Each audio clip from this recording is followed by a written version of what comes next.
رزق میں برکت کا ایک بہت بڑا ذریعہ شکر ہے۔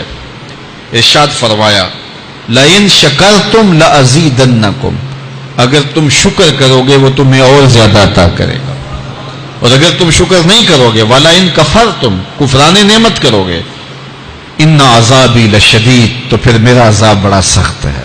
رزق کے اضافے کا ایک اور بہت بڑا سبب انفاق فی سبیل اللہ ہے۔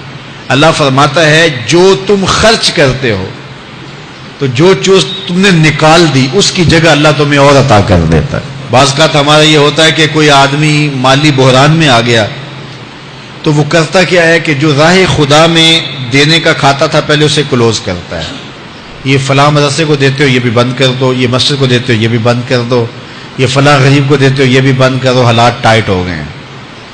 لیکن 5 گاڑیاں ہیں تو 2 گاڑیوں پہ گزارا کر لیا جائے، پیٹرول بچے، یہ نہیں ہو سکتا۔ گھر کے لچھن وہی ہیں لیکن بند کہاں سے کیا؟ جہاں سے رزق آنا تھا۔ ہمیں تو یہ حکم دیا ہے جب رزق تنگ ہونے لگے صدقہ دے کے رب سے کاروبار کر لو، صدقے سے تمہارے رزق میں اضافہ ہوگا۔ یہ رب کا وعدہ ہے اور اللہ کے وعدے جھوٹے نہیں ہو سکتے۔ رزق کی برکت کا ایک اور بہت بڑا ذریعہ النکاح ہے۔ فرمایا اگر تم نکاح کرو گے، تم فقیر ہو وہ تمہیں غنی کر دے گا۔ لوگ کہتے ہیں بچہ پیروں پہ کھڑا ہو لے تو پھر نکاح کریں گے، اللہ کہتا ہے تم نکاح کرو ہم پیروں پہ کھڑا کر دیں گے۔ ہمارا فلسفہ اپنا ہے، اس کا حکم اپنا ہے۔ وہ کہتا ہے ابھی تو یہ اپنے لیے نہیں کماتا تو جو آئے گی اس کو کہاں سے کھلائے گا؟ میاں جس نے آنا ہے اس نے اپنا رزق لے کے آنا ہے۔ تو بچوں کی شادیاں کرو، اگر وہ جوان ہو گئے رزق نصیب ہوگا۔ اپنے اہل خانہ کو نماز کے حکم دینے سے رزق بڑھتا ہے، کیونکہ جو صبح کا وقت ہوتا ہے یہ رزق کے بٹنے کا وقت ہوتا ہے، اور جس گھر میں صبح کے وقت لوگ سوئے ہوئے ہوتے ہیں وہاں بے برکتیاں ہوتی ہیں۔ تو طلوع فجر سے لے کر کے طلوع آفتاب تک اپنی اولاد کو، بیوی کو، بچوں کو نہ سونے دیں۔ اس وقت رزق بٹنے کے لمحے ہوتے ہیں۔ کثیر دعائیں مانگیں، تلاوت کلام مجید پڑھیں، اور نماز فجر مرد حضرات مسجدوں میں جا کے باجماعت ادا کریں، اور گھروں میں جو ہے وہ بیٹیاں بہنیں مصلے بچھا لیں تو اللہ کی رحمتوں کا نزول ہوگا۔ اب ایک حدیث میں رزق کے اضافے کا ایک اور نسخہ ارشاد کیا گیا۔ میرے حضور نے فرمایا جو شخص یہ چاہتا ہے کہ اس کے رزق میں برکتیں ہوں اور اس کی عمر میں اضافہ ہو تو وہ اپنے رشتہ داروں کے ساتھ سلوک اچھا کرے۔ رشتہ داروں کے ساتھ اگر اچھا سلوک کرو گے تو پھر تمہارے رزق میں برکت ہو۔ غریب ہیں تو ان کی مدد کرو، ان کی بیٹیوں کی شادیاں اپنے ذمے لے لو اگر اللہ نے آپ کو وسعت دی ہے، ان کی پریشانیاں بانٹ لو، ان کا قرضہ ہے تو اتارنے کی کوشش کرو، ان کو مشکلات سے نکالنے کی کوشش کرو۔ تم ان کو مشکلات سے نکالو گے اللہ تمہیں مشکلوں سے نکالے گا۔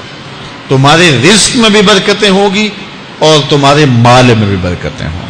فرمایا بہتر صدقہ وہ ہے جو ناراض غریب رشتہ دار کو دیا جائے۔ اگر وہ پھنس گیا ہے، مجبور ہے، ناراض ہے، تو اس کو اگر دیں گے تمہارا نفس اس میں شامل نہیں ہوگا، تو یہ افضل صدقہ ہے جو ہر صورت میں قبول ہی قبول ہے۔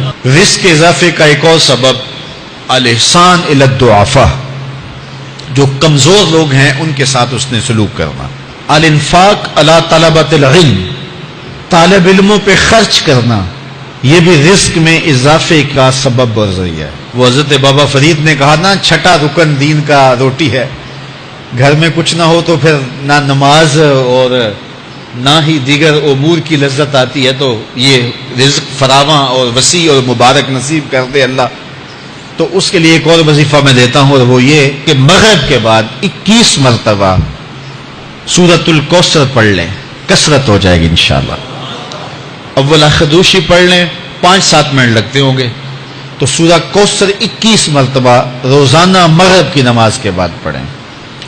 اور اگر بہت زیادہ مسائل ہیں تو ہر نماز کے بعد پڑھ لیں، تو انشاءاللہ آپ دیکھیں گے کہ گھر میں برکتیں اترتی محسوس ہوں گی، انوار کا نزول ہوتے محسوس کریں گے۔